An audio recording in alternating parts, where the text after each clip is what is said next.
Bismillahirrahmanirrahim. Question number 4. Find the value of k if the roots of the equation are equal. इस question के तीन part हैं, तो हम बारी बारी एक एक क्वेश्चन को करेंगे। क्वेश्चन नंबर 1 है हमारे पास 2k-1 into X square plus 3k(x+3) is equal to 0। तो हर बार की तरह हमें यहाँ पर एक्स स्क्वेयर के साथ वाली रकम को ए ले लेना है, एक्स के साथ वाली को 3k और सी के साथ वाली को कांस्टेंट यानी कांस्टेंट को हमने सी ले लेना है। तो डिस्क्रिमिनेंट हम फाइंड करेंगे। डिस्क्रिमिनेंट का फार्मूला होता है b² - 4ac। तो यहाँ पर हमने ये करना ये है कि डिस्क्रिमिनेंट को हमने ज़ीरो के इक्वल कर देना है, क्योंकि हम k की वैल्यू फाइंड करेंगे।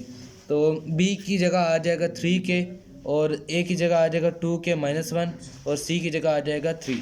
तो हम इसको फर्दर सॉल्व करेंगे तो 3k का स्क्वायर हो जाएगा 9k² माइनस 2 इंटू 2k, या फिर हम ऐसे ही कर लेते हैं कि 4 को 3 से करेंगे तो 12 आ जाएगा या -12 आ जाएगा, और इसको 2k-1 से मल्टीप्लाई कर देंगे। तो हमारे पास आ जाएगा 9k² - 24k + 12 is equal to 0। तो इसमें हम पूरी टर्म में से हम ले लेंगे 3 को कॉमन। 3 को कॉमन लेने के बाद हम 3 को या 0 के नीचे भेज देंगे। So 0 over anything is equal to 0। तो हमारे पास अब ये आ जाएगी इक्वेशन, यानी कि 3k² - 8k + 4 is equal to 0। तो हम अब इसकी मिड टर्म ब्रेक करेंगे, लेकिन सबसे पहले हमने 3 को 4 से मल्टीप्लाई करना है, यानी कि अब हमने बस अपने माइंड में रखना है। तो ये कितना हो जाएगा 12। हम अब इसकी मिड टर्म ब्रेक करेंगे। तो हमारे पास जो फैक्टर्स आ गए वो हैं -6k और -2k।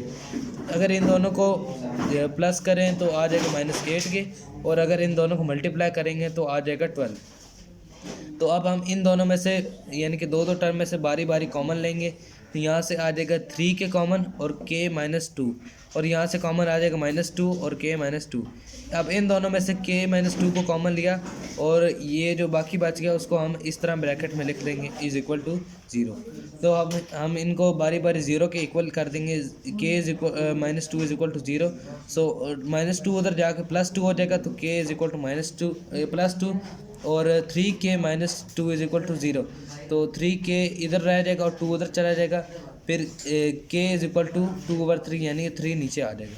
क्वेश्चन नंबर 2 आ गया x² + 2 into k + 2 into x plus 3k + 4।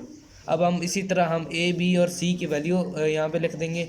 Discriminant find करेंगे, डिस्क्रिमिनेंट को 0 के इक्वल कर देंगे, और b के अंदर जो ये है हमारे पास, यानी कि अब हम इसको जब सॉल्व किया तो 2k + 4 आ जाएगा। हम इसको यहाँ पर होल स्क्वायर में लिख देंगे। -4 इंटू a कितना है 1 और c 3k + 4, तो हम यहाँ पे लिख देंगे। इसको हम इसका होल स्क्वायर खोलेंगे, यानी कि a² + 2ab + b का स्क्वायर। तो यहाँ पर आ जाएगा 2k का whole square plus 2 into 2k into 4 + 4 का होल स्क्वायर। तो अब हम ऐसा करते हैं 4 को 1 से मल्टीप्लाई कर देते हैं, फिर हम इसको आगे इससे मल्टीप्लाई करेंगे नेक्स्ट स्टेप। तो यहाँ पर आ गया इसका इन सब का सलूशन करने के बाद 4k² + 16k + 16 -12k - 16। तो इस 16 से ये 16 कट जाएगा, और फिर हमारे पास ये जो इक्वेशन आ जाएगी इसको हम यहाँ पे लिख देंगे 4k² + 4k is equal to 0। तो इसमें से हम 4k को कॉमन ले लेंगे और फिर k + 1 को इधर लिख देंगे। तो अब 4k इज इक्वल टू 0।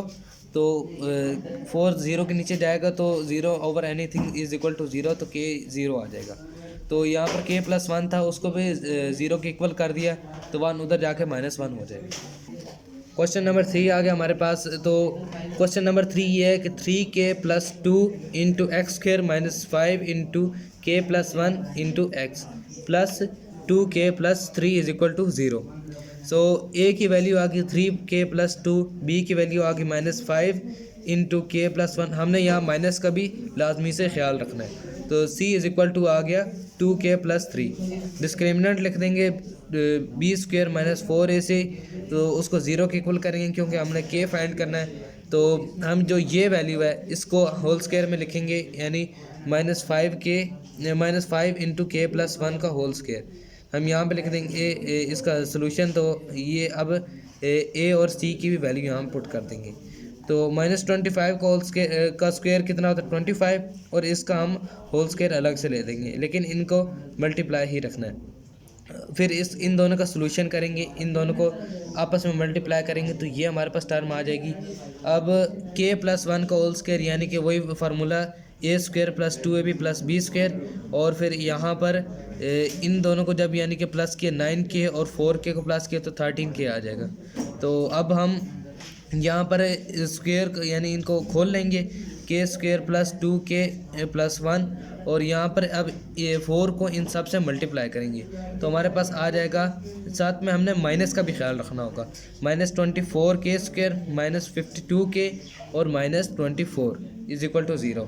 सो अब हम यहाँ पर 25 को इस पूरी टर्म से मल्टीप्लाई कर देंगे, 25k² + 50k + 25। तो अब हम इसको भी इसी तरह नीचे उतार लेंगे। इनको सॉल्व करने के बाद जो हमारे पास आंसर आया वो आएगा k² - 2k + 1 = 0। तो अब हम अगर देखा जाए तो ये k+1 का होल स्क्वायर भी बनता है, तो हम इसको इस तरह लिख देंगे। तो हमारे पास ये आ गया k-1 का होल स्क्वायर, ये क्योंकि यहाँ पर माइनस है तो हम यहाँ माइनस लिख देंगे, तो इस तरफ 0 है। अब हम दोनों तरफ अंडर रूट पुट करेंगे तो स्क्वायर से अंडर रूट कट जाएगा तो k-1 = 0। सो -1 उधर जाकर 1 हो जाएगा, तो ये हमारा है k = 1 और ये हमारे पास आंसर आ गया।